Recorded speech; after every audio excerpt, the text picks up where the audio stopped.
मस्त असं चटपटीत चवीचं वर्षभर टिकणारं हे आवळ्याचं लोणचं. व्हिटॅमिन सीचा खजिना म्हणजे आवळा. आणि हे आवळे आपल्याला वर्षभर मिळत नाहीत.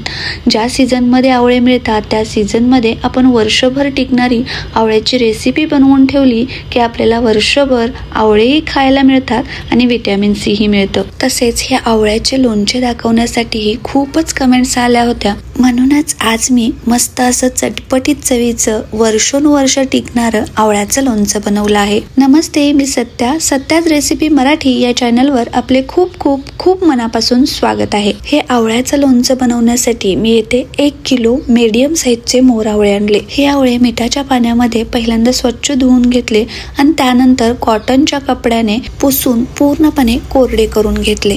आता आवळ्याचं लोणचं बनवत असताना काही जण आवळा उकडून किंवा वाफवून घेतात, पण आवळे वाफवून बनवलेलं लोणचं वर्षभर टिकत नाही, कारण या आवळ्यामध्ये पाण्याचा अंश शिल्लक राहतो. त्यामुळे आवळ्याचं लोणचं बनवत असताना आवळा वाफवून न घेता किंवा उकडून न घेता तळून घ्यावा. तर मी येथे 1 किलो आवळ्यासाठी कढईमध्ये 1.5 कप तेल घेतलं. तेल चांगलं गरम झाल्यानंतर यामध्ये हे आवळे सोडून घेतले. आता हा आवळा सुरुवातीला मीडियम फ्लेमवरती 2 मिनिटं तेलामध्ये चांगला परतून घ्यायचा आणि त्यानंतर यामध्ये 1 चमचा मीठ ऍड करायचं. तर पहा, आवळा तळत असतानाच तेलामध्ये मीठ टाकल्यामुळे आवळ्याच्या आतपर्यंत मीठ मुरतं आणि लोणचं मस्त असं टेस्टी बनतं. आता आवळ्यामध्ये मीठ घातल्यानंतर परत एकदा 1 मिनिटभर आवळा चांगला तेलामध्ये परतून घेतला आणि यावरती झाकण लावून मंद गॅसवरती आवळा शिजण्यासाठी दुसऱ्या गॅसवरती ठेवून दिला. तोपर्यंत आपण इकडे लोणच्यासाठी लागणारा मसाला भाजून घेऊ. तर मी येथे पॅनमध्ये 100 ग्रॅम पिवळी मोहरी मंद गॅसवरती अगदी हलकीशी भाजून घेतली आणि एका प्लेटमध्ये काढून घेतली आणि त्यानंतर लोणच्याचा दुसरा मसाला भाजायला घेतला. तर पॅनमध्ये मी 3 चमचे बडीशेप, 3 चमचे धने, 3 चमचे जिरे, 2 चमचे पिवळी मोहरी आणि 2 चमचे काळी मोहरी घेतली. आता हे सर्व मसाले मंद गॅसवरती अगदी हलकेसे भाजून घ्यायचे.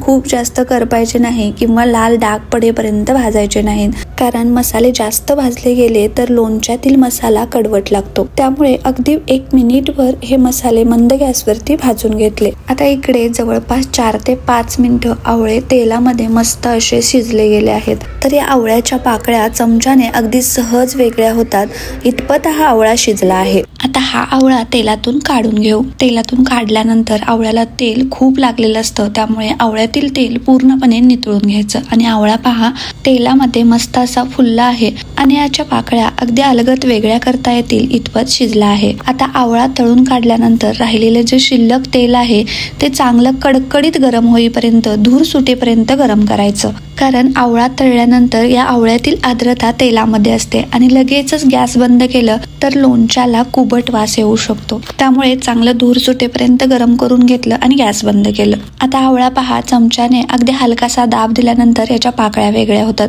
पण आवळे खूपच गरम आहे. तोपर्यंत आपण भाजून घेतलेला मसालाही पूर्णपणे थंड झाला आहे. हा मसाला मिक्सर मधून अगदी भरडसर असा दळून घेऊ. खूप जास्त मोठा किंवा खूपच जास्त बारीक पावडर ही बनवायची नाही. तर अशा पद्धतीने मध्यम भरडसर असा हा मसाला वाटून घेतला आणि त्यानंतर भाजून घेतलेली जी 100 ग्रॅम पिवळी मोहरी आहे ती हलक्या हाताने लाटून घेतली. याऐवजी तुम्ही खलबत्त्यामध्ये हलकीशी चेचूनही घेऊ शकता, पण मिक्सर मध्ये बारीक करायची नाही, कारण ही मोहरी मिक्सर मध्ये बारीक केली तर याची पावडर बनते.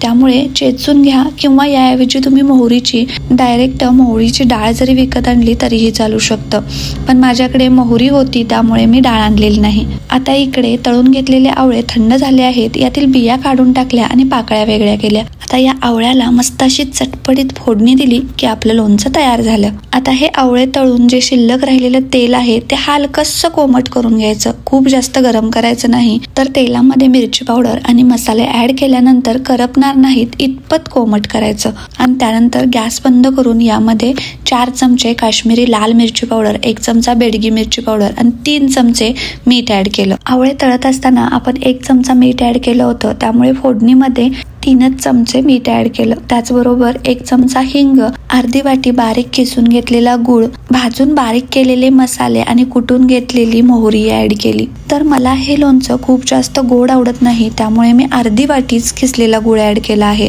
जर तुम्हाला जास्त गोड लोणचं आवडत असेल तर तुम्ही एक्स्ट्रा गूळ म्हणजे 1 ते 1.5 वाटी सुद्धा गूळ वापरू शकता, किंवा अजिबात गूळ न घालता फक्त तिखट लोणचंही बनवू शकता. तर आता आपली ही मस्त अशी चटकदार आंबट तिखट गोड चवीची फोडणी बनवून तयार झाली आहे.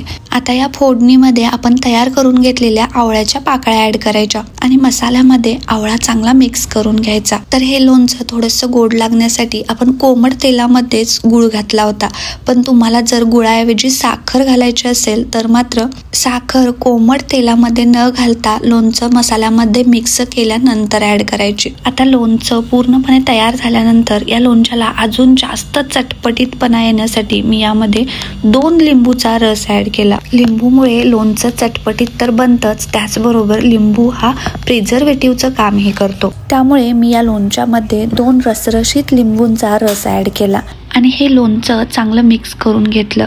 आणि लोणचं पहा, मसाल्यांचं कोटिंग, आंबट तिखट गोड चवीचं हे चटपटीत असं लोणचं बनून तयार झालं आहे. आणि हे लोणचं इतकं टेस्टी बनतं, अगदी लहान मुलंही आवडीने खातात. आता आपलं हे चटपटीत आवळ्याचं लोणचं तयार झालं आहे.